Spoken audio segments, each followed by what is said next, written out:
Today we conclude our series on life-changing relationships, and today I want to talk about workplace relationships. Now, if you remember, we started off with the most important relationship was our relationship with God. We talked about familial relationships. We talked about friends, what friendships mean. We talked about mentors last week, and so today we're going to talk about workplace and school relationships because they are an extremely important part of who we are and what we do. So during this series, we've been talking about how our relationships are meant to look. We've looked at Martin Buber's idea that we live in the I-it relationship or the I-thou relationship. I think I mentioned that every week except last week. The I-it relationship is the place, you remember, where I'm the star of my own movie. Everyone else is just coming in and out of my scenes. They're not even co-stars. They're just extras, you know. They come in and out of my scenes. It's all about me. What are you going to do for me? How are you going to help me? What are you going to do to make me happier? What are you going to do to make me look better? That's the I-it relationship. The I-thou relationship, as Martin Buber describes it, is a relationship that says you have sacred worth as a human being. And I'm interested in you for who you are rather than just simply what you can do for me. I'm interested in seeing how I can help you, minister to you, not simply what you can do for me. So that's what we've based this series on, or is that idea. And the other thing we've based this series on is this passage of Scripture, where was one day that the religious leaders coming up to Jesus and they asked him, what's the most important commandment? We've looked at this, I think, just about every week. Let's read it again, because Mark chapter 12 says Jesus responds in this way. The most important one, Israel, listen, our God is the one Lord, and you must love the Lord your God with all your heart, with all your being, with all your mind, with all your strength. The second is this, you will love your neighbor as yourself. No other commandment is greater than these. So we learned a couple of weeks ago that what this means, or what it means to love your neighbor. You know, love your neighbor as yourself is to love your neighbor as being your own self. So in other words, if you're my neighbor, you're a part of me. You are a part of who I am, and I'm a part of who you are. And so your neighbor is your true self. And so we're all connected. We love our neighbor because our neighbor is part of us. That's just the way this works out. And so it means to live in an I-thou relationship with other people. We need to do that in our workplace and our school. So we're going to talk today about how we engage in the I-thou relationships in workplace and school. We'll also talk about how we can be tempted to live in I-it relationships. Very, very tempting in the workplace and at school as well.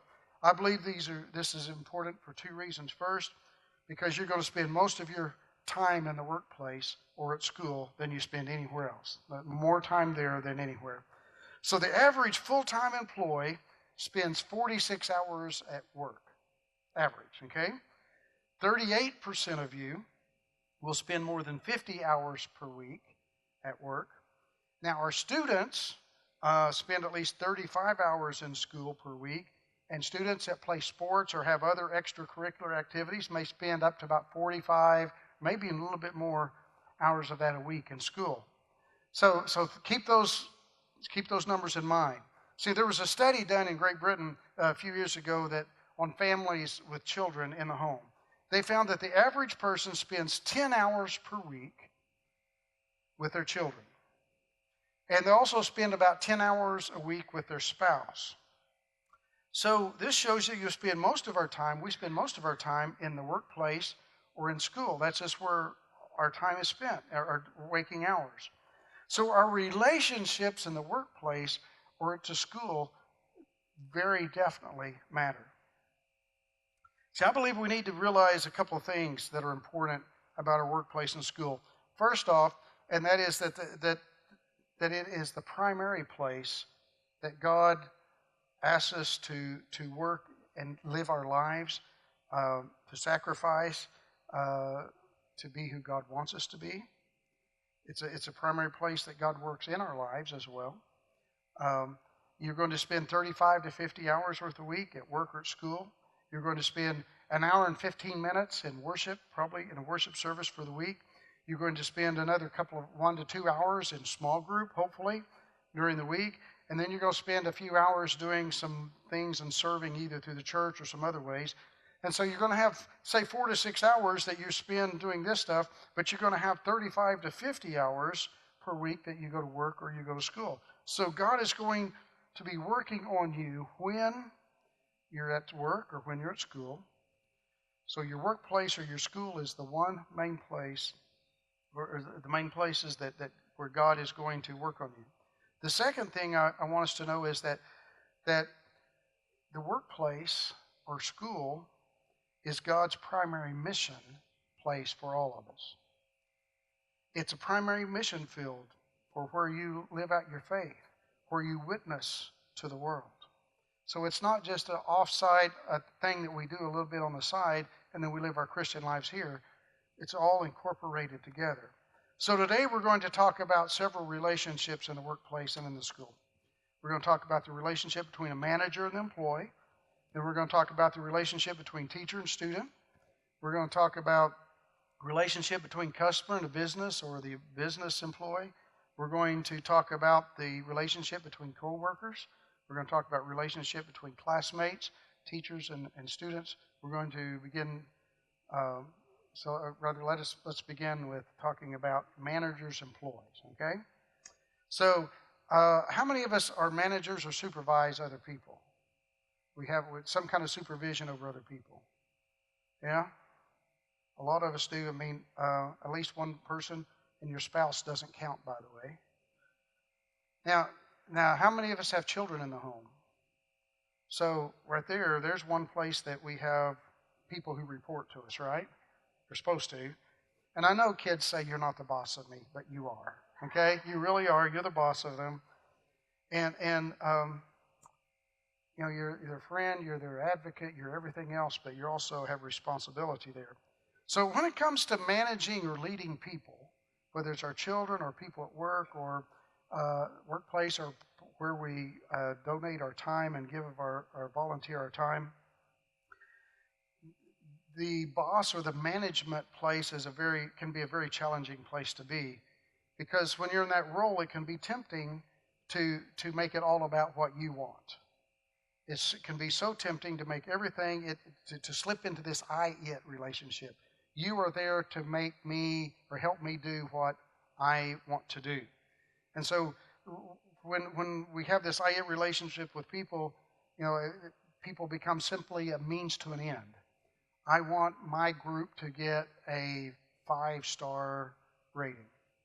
And so every person becomes a means or a problem for getting this 5-star rating.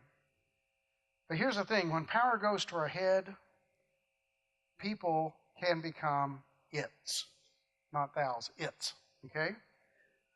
And let me promise you, no employee likes to be an it. You're an employee, right? Or have been? And you know what? Or you've been in a class, maybe a larger class, and it's been like that. It doesn't seem like anybody cares. You're just a number. No employee likes to be treated like an it. Many people in the workplace today, they say feel very devalued and there's demoralized. They feel demoralized because of how a boss treats them. And so that is a big part of what happens in our world. But the Bible paints a picture of how that should be and could be different. And so today we're going to talk about,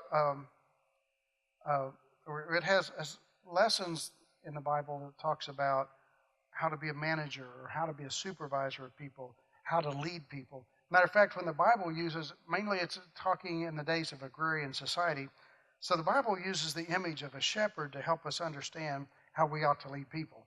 When you go back to the Old Testament, it's used for political leaders, for religious leaders, for civic leaders, for business leaders. And with this image, we begin to understand that a leader is a shepherd who shepherds the flock or the people. So your workers are the flock that are trusted to your care. That makes it look a whole lot different than I'm paying you to do what I tell you to do or else, right? So these people, workers, are the flock that are entrusted to care.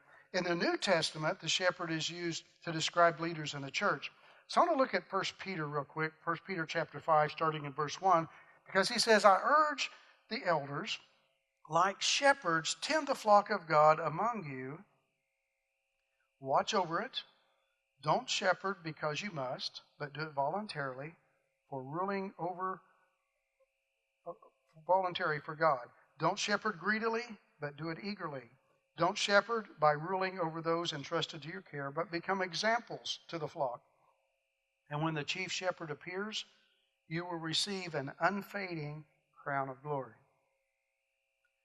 Now, this passage describes leaders in the church and the business world. So I want us to take a little bit closer look at this passage. It starts off saying, tend the flock of God among you. So what to me that tells us is that the people are children of God. They're God's children, okay? Now, some of them are Christians. Some of them don't know Jesus yet, but we have a reason for being in their lives. So they are God's flock, and they've been entrusted to your care. So whether it's your students or whether it's the employees at work, then they are God's children and need to be treated as such. It says, don't exercise authority because you must, but do it voluntarily for God. So I think what he's saying here is don't do this with a bad attitude, okay? Don't do it, like, I got to do this today. Have you ever done the eye roll and go, or have you ever seen your boss do that and you're going, oh boy, it's one of those days. Don't serve with a bad attitude. Do it with joy. Lead and serve the way God would want you to do it. That's what it's saying here. And it says, don't do it greedily, but do it eagerly. And so here we start to talk about the motive behind our leadership. It says, don't lead because you are greedy for money, but because you are eager to serve. This paints us a picture of leadership. Verse 3 says, don't shepherd by ruling over those entrusted to your care, but become examples to the flock. In other words, don't make power plays. Lead by example. This is what leadership looks like, and then lead by example. You can tell them that. So let me be clear about something. Good leaders do set expectations for the people that they lead. We have to do that. Good leaders help the people that they lead set goals. That's a big part of what we need to do. Good communication helps leaders and followers work together. But good leaders don't just tell other people what to do. Good leaders set the example for others to follow. That's a part of what a good leader is. The most powerful two-word leadership phrase that Jesus ever uttered was, follow me. Think about that. Most powerful leadership words he ever uttered was, follow me. When followers wonder how joyful they should be at work, all they should have to do is just observe the leader's joy level, right? Or at school. Yeah? How joyful is the teacher? How joyful is the boss at work? How joyful is she? How joyful is he? That's how joyful we'll be. When they wonder how determined they should be, they look at their leader's level of determination, and that's how determined we'll be. When they wonder about credit, or rather how much credit that's going to be given to others when good ideas get implemented. When they wonder how gracious they should be with their peers. When they wonder how quick they should admit their mistakes. When they wonder how much faith they should have. All they should have to do is look at their leaders. Leaders must never expect from others anything more than they're willing to deliver themselves. Think about it. A leader should always be able to say, follow my values, follow my integrity, follow my work ethic, follow my commitment, follow my communication patterns, focus as I focus, sacrifice as I sacrifice, love as I love, repent as I repent, admit to doing wrong as I admit to doing wrong, endure hardship as I endure hardship. Be examples to the people in our flock. I believe that's the biblical direction that we're given in leading. Jesus taught about leading on the Last Supper. The most beautiful, most powerful picture maybe in the Bible is when Jesus takes a basin of water and he takes a towel and he gets down on his knees and begins to wash his disciples' feet. And then he says to them this, "You call me teacher and Lord." Lord is a big word in their day. "And you are right, for I am that. So if I, your Lord and teacher, have washed your feet, you also ought to wash one another's feet." This is what servant leadership looks like. This is how a leader values the people that he or she leads. Now let's look at relationship employee to the manager. We looked at the manager down, if you go by that. But let's look at the employee to manager. Many times we who are employees look at our bosses as those who are going to do things for us, but we don't really have any obligation to them because they get paid extremely well anyway, right? Our bosses always get paid better than we do. So we got to do our job well, but we don't feel any sense of obligation to them. Often for a lot of us, our bosses, those who supervise and manage us, become an it for us. They provide an annual pay increase. Maybe they are supposed to encourage us and do nice things for us. And when they don't, we get very upset with them. So we start seeing our supervisors as its. I want you to understand that the bosses have needs. They're real people too, right? If you're in the school, it's like if you're a student and you see the teacher there, and we feel no obligation sometimes to teachers, but that's also something. They're people, they have feelings too. And God may have placed in your supervisor or teacher's life, you may be placed in their life rather, so that they have a demonstration of God's love in their life. That may be what they need most, is a demonstration of God's love. So here's a reminder for you. Your boss is your neighbor too. Shucks, all right? In Exodus chapter 17, Moses is leading the Israelites, and he sends Joshua out to fight the Amalekites. And Moses was a senior citizen at this point, so he's getting old, and he has been, or Aaron and Hur rather, not Ben Hur, right? Aaron and Hur, and he goes up to the top of a hill. The fight is taking place down in a valley, and Moses goes up to the edge of where he can watch what's going on, and he would raise his staff and his hands in the air to encourage the Israelites and as a sign of receiving what God was giving. And as he would do this, then they would win. Matter of fact, let's go to Exodus chapter 11. It says, whenever Moses held up his hand, Israel would start winning the battle. Whenever Moses lowered his hand, the Amalek would start winning. But Moses' hands grew tired. So they took a stone and put it under Moses so he could sit down on it. Aaron and Hur held up his hands, one on each side of him, so that his hands remained steady until sunset. And they won the battle, okay? So what we have is a picture, an image of what it looks like to support the person who is leading you in the workplace or in the classroom. We don't always have to agree with our boss. That's not Christian. You don't have to do that. That's not. But you have to realize that God has called us to come alongside another person with love and to share God's authority with and power and care and grace with those others. See, no leader wants to be an it either. While we as employees don't want to, neither do leaders.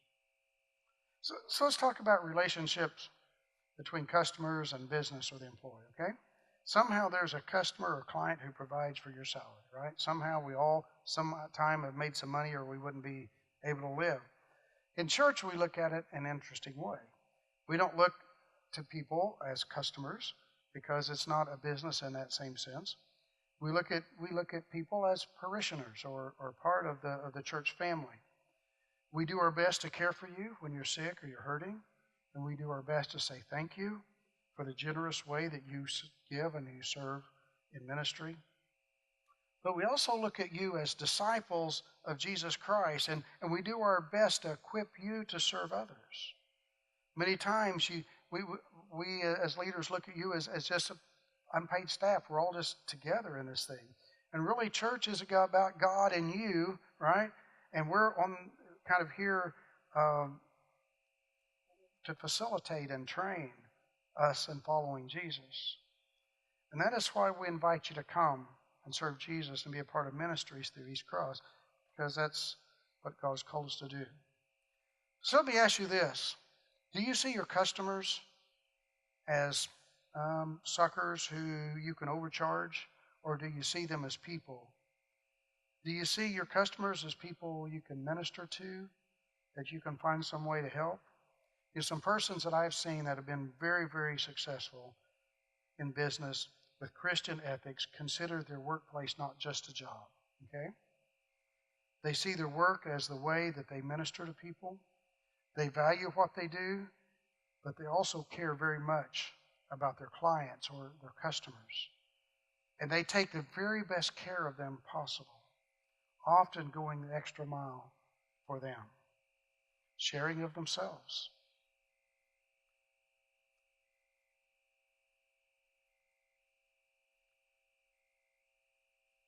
Watching how some good Christians do business has taught me that about the people business.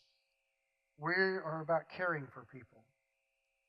So do you look at people as the ones who pay your bills, or do you look at, is that how you look at your customers or your clients or even the students in the classroom?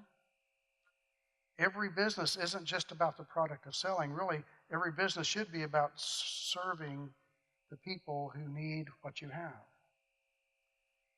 I think your business gives you the opportunity to meet people, to build relationships with them. Hallmark, the Hallmark thing. If you studied the Hallmark brand, Hallmark has a mission. You know what Hallmark's mission is? Enriching lives. Enriching lives.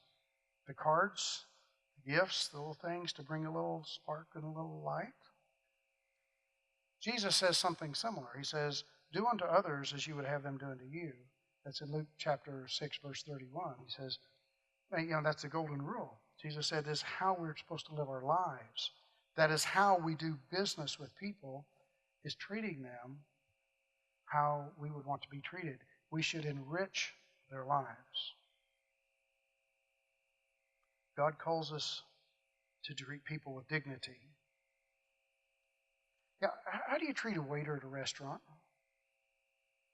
Think about the customer and the business we're dealing with them. Sometimes we don't think we have any obligation toward a business, and we're paying them good money, so they better treat us right. You ever had that feeling? So how do you treat the waiter at the restaurant? Do you see that waiter as a thou or an it? Is it just someone, something, or something one or whatever that provides what you have to have at the time? So what if your order's wrong? How do you deal with that? Do you chew out your waiter? Do you refuse to leave a tip? How do you treat those people?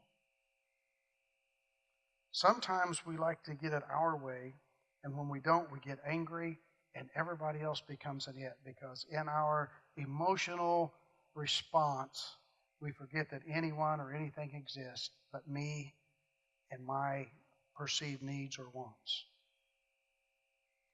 Again, God calls us. Oh, by the way, I wrote down here, just because you are the customer does not mean you are always right.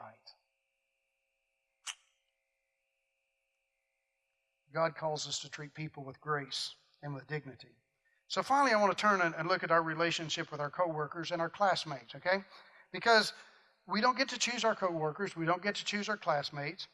And so how do you get along with these people? How do you see them? There are different kinds of office politics that happen, right? Lots of that. At school, it can be all about who's popular and who's unpopular. How do you look at your coworkers? How do you look at your classmates? Are they its or are they thous? Are they just there to get you where you want to be, or are they people of worth and value that you're willing to invest in just because of their value? I want you to understand that when you look at, or when you go to worker school, you're going into your primary mission field. We talked about that a minute ago. Jesus said you will love your neighbor as yourself. Now, I love the way it says you will. In the NRSV, it says you shall. You will love your neighbor as yourself. We're in it together. There's no separating. Not really. So the question, who is my neighbor? We already said our boss is our neighbor. right? When Jesus was asked who was our neighbor, what did he do? He told a story. He told a story about a Samaritan and a Jew, okay, Israelite. This Israelite and the Samaritans didn't like each other. The Israelites considered themselves pure and holy, and they considered the Samaritans to be half-breeds, to be people who had not kept themselves pure from the vile world. And so they just wouldn't even go to church if they'd touched a Samaritan unless they went through this cleansing process. And so this Israelite he's on his way from Jerusalem to Jericho, if you remember the story, and he gets beaten by some thieves and robbed, and he's left by the road for dead. And several Israelite leaders come by, and priests and different ones, and they come by and they look and say, oh, he's too big a mess, and they go on. But a Samaritan, the one who is looked down upon, the Samaritan comes, he picks him up, he does his best to bandage him up, he puts him on his donkey, he takes him to a hotel or the inn, place to stay, and he has them bandage him up as good as he can. He tells them to feed him and take care of him and give him a place to stay for as long as he needs. And if he hasn't already given him enough money to do that and he needs more care, he'll come back and do it later.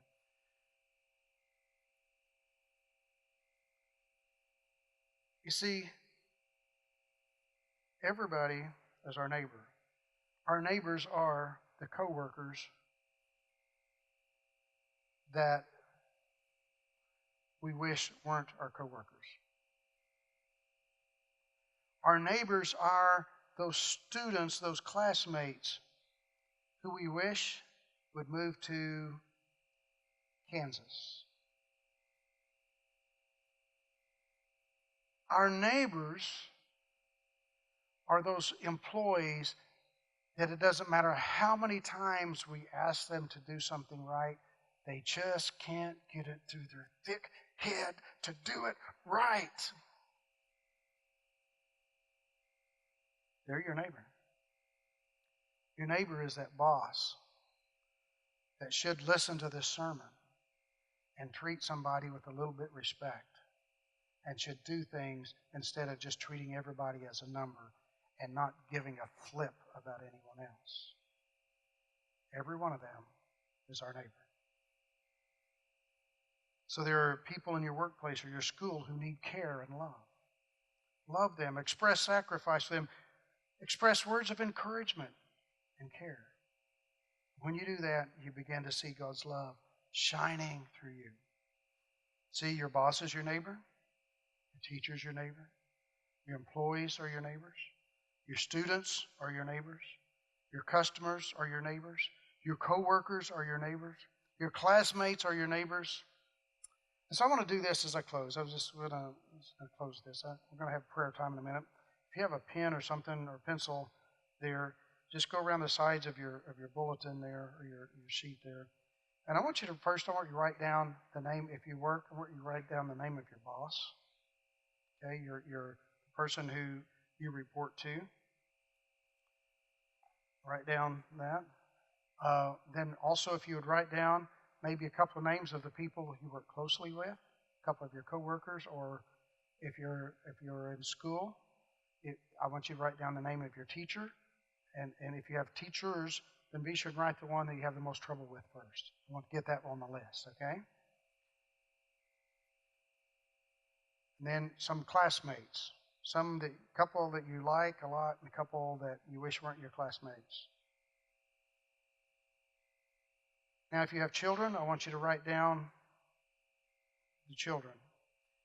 If you're in management or supervisory position, write down one or two names of a couple of the people that you're closest to that work for you. And we're going to pray for those people. We're going to ask God to use us to minister to them. We're going to ask God to bless them. We're going to ask God to encourage them in their lives. So, are you ready? Let's pray. So, I want you to ask God to use you to bless your supervisor, okay? Or your teacher. If you do that right now. Just silently there before you, as you're reading the name, ask them to do that. Help us, Lord, to see our supervisors our teachers as thous and not its. Help us to build them up. Okay, now I want you to pray for your employees or your children, those that work with you, those that help you. I want you to pray for them and just name them off, if you would, there silently, and ask God to bless them. Pray for them by name. Lord, help us to be leaders who shepherd the people you have entrusted to us. Help us to love them and to build them up. Now, lastly, I want you to pray for your coworkers and your classmates, those that you wrote down, maybe a couple of tough ones and a couple of great ones.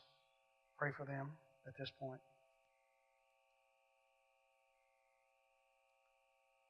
Pray for them by name. Lord, we confess that sometimes we fail to love our neighbors, so forgive us. Help us to share your love and to make a Christian difference. In Jesus Christ's name we pray.